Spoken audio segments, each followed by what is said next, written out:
So the quarter-final draw has happened, and oh my goodness me, certainly some interesting pairings in there. You've obviously got the meeting of Kerry and Mayo. First of all, what an absolute clash that looks set to be. Think of the history between Kerry and Mayo down the years, and some of the big games they've had, most notably that game in Limerick. And Dublin will obviously await the winners. They've been drawn against Cork, not the one I wanted.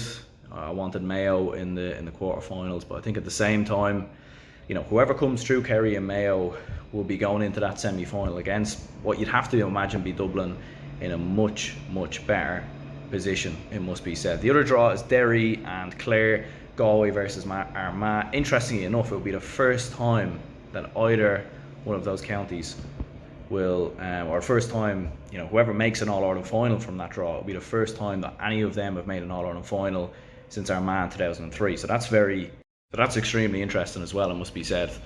Derry versus Clare, you know, two counties who don't usually play in All-Ireland quarterfinals, you know, in my lifetime in the modern era, and one of them is going to make a semi-final. And the draw, you'd have to say, very reminiscent of the World Cup draw 2018, when you had all the big teams on one side of the draw, like France and Germany, and then on the other side you had the small teams like Croatia and England.